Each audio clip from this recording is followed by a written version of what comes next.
Welcome to Agalya and Diya. Vinayagar சதுர்த்திக்கு இன்னும் 2 நாள் தான் இருக்குது. விநாயகருக்கு கூட எப்படி செய்கிறதுன்னு இந்த வீடியோவில் நான் சொல்லியிருக்கேன். வீடியோவை ஸ்கிப் பண்ணாமல் லாஸ்ட் வரைக்கும் பாருங்கள். டெஃபினட்டாக உங்களுக்கு யூஸ்ஃபுல்லாக இருக்கும். விநாயகர் கூட செய்கிறதுக்கு 2 கலர் பேப்பர் நான் எடுத்திருக்கேன். ஒன்று ப்ளூ, ஒன்று எல்லோ. இப்போ நான் ஃபஸ்ட்டு உங்களுக்கு நான் ப்ளூவில் எப்படி செய்கிறதுன்னு செஞ்சு காமிக்கிறேன். இப்போ இந்த பேப்பரை வந்து 2ஆக மடிச்சுக்கோங்க. இப்போ இதை வந்து ஈக்குவல் சைஸ்க்கு லாஸ்ட் வரைக்கும் அப்படியே ஃபோல்ட் பண்ணிகிட்டே வரணும்.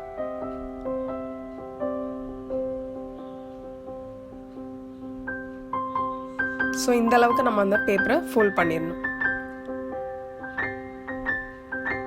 இப்போ இந்த பேப்பரை ஓப்பன் பண்ணி பார்த்தீங்கன்னா ஃபுல்லாக க்ரீசஸாக இருக்கும். இப்போ இதை வந்து ஆல்டர்னேட்டாக இப்படி மடிச்சுக்கணும்.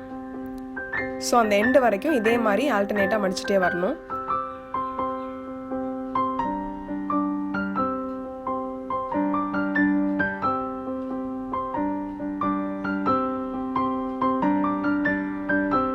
ஸோ இப்போ இதை வந்து 2ஆக மடக்கி ஈக்குவல் சைஸ்க்கு நல்லா ஃபோல்ட் பண்ணிக்கணும். இப்போ அந்த எட்ஜஸை மட்டும் நான் சிசரால் க்ராஸில் வந்து கட் பண்ணிக்கிறேன், ஷேப் ஈக்குவலாக இருக்கணுன்றதுக்காக.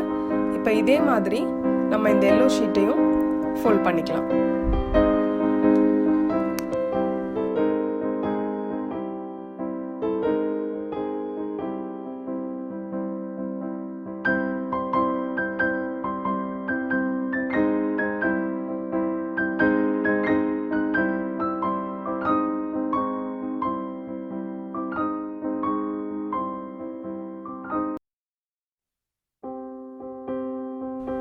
ப்ளூ ஷீட்டுக்கு பண்ண மாதிரியே இந்த எல்லோ ஷீட்லேயும் வந்து அந்த கார்னரை வந்து சிசரால் கட் பண்ணிடுறோம்.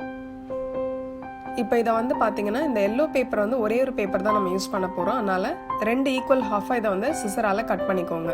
கட் பண்ணிவிட்டு நம்ம அதை வந்து ஃபெவிகால் வச்சு ஸ்டிக் பண்ணிக்கலாம்.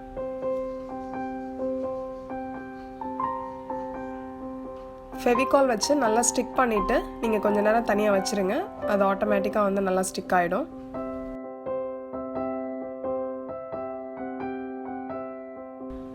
இப்போ பார்த்தீங்கன்னா 2 எல்லோ, ஒரு ப்ளூ செஞ்சாச்சு. இப்போ இன்னொரு ப்ளூவும் நம்ம செஞ்சிடலாம். செஞ்சுட்டு இப்போ எல்லாத்தையுமே நம்ம வந்து ஃபெவிகால் போட்டு ஸ்டிக் பண்ணிடலாம். ஸ்டிக் பண்ணி கொஞ்சம் நேரம் ரெஸ்ட் பண்ணிடுங்க.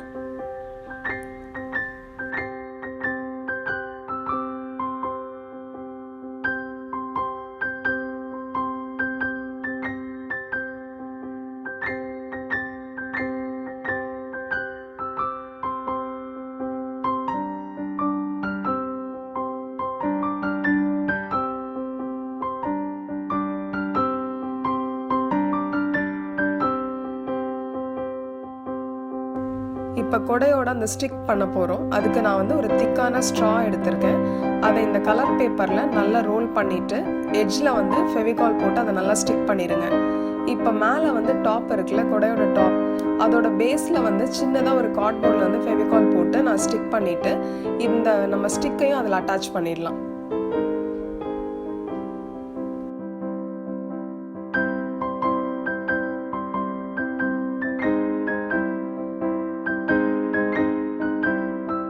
இப்போ கொடையோட மேலே டாப்பில் வந்து நம்ம எல்லா எட்ஜஸும் ஒட்டியிருக்கிறதுனால நடுவில் சென்டராக வந்து கொஞ்சம் ஓப்பன் ஆன மாதிரி தெரியும். அதனால அந்த இடத்துல வந்து நான் சின்னதாக ஒரு ஃப்ளவர் வந்து நான் அதில் அட்டாச் பண்ணியிருக்கேன். இப்போ சூப்பராக விநாயகருக்கு கொடை ரெடி பண்ணிட்டோம். இப்போ அந்த கொடையை எப்படி நிற்க வைக்கிறதுன்னு பார்த்தீங்கன்னா, ஒரு கிளாஸில் வந்து நான் இப்போ அரிசி ஃபில் பண்ணியிருக்கேன். நீங்கள் மணல் கூட எடுத்துக்கலாம்.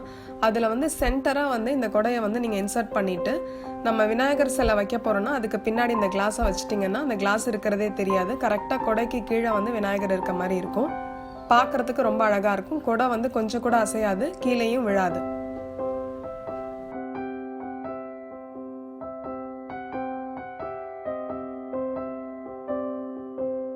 இப்போ விநாயகருக்கு கொடை செஞ்சாச்சு. இப்போ விநாயகருக்கு வந்து பேக் ட்ராப் ஒன்று பண்ணிடலாம். அது யார் பண்ண போகிறான்னா தியா பண்ண போகிறாங்க.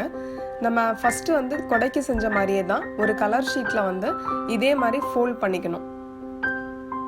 நம்ம கொடைக்கு எப்படி செஞ்சோமோ அதே மாதிரி இதை ஃபோல்ட் பண்ணிக்கலாம். இப்போ நான் 2 ஆரஞ்சு கலர் பேப்பர் கொடுத்துருக்கேன் தியாவுக்கு. இப்போ 2த்தையுமே அதே மாதிரி ஃபோல்ட் பண்ணிவிட்டு 2த்தையும் வந்து ஃபெவிகால் போட்டு ஸ்டிக் பண்ணிடலாம். ஸோ இப்போ சூப்பராக விநாயகருக்கு வந்து பேக்ட்ராப் ரெடி பண்ணிட்டாங்க தியா. ஃப்ளவர்ஸ் வச்சும் டெக்கரேட் பண்ணியாச்சு. இதே மாதிரி நீங்களும் இந்த விநாயகர் சதுர்த்திக்கு வீட்டில் விநாயகருக்கு கூட செஞ்சு பாருங்கள். உங்களுக்கு இந்த வீடியோ பிடிச்சிருந்தா மறக்காமல் இந்த வீடியோக்கு ஒரு தம்ஸ் அப் கொடுங்க. தேங்க்ஸ் ஃபார் வாட்சிங் அண்ட் பி சேஃப் ஆல்.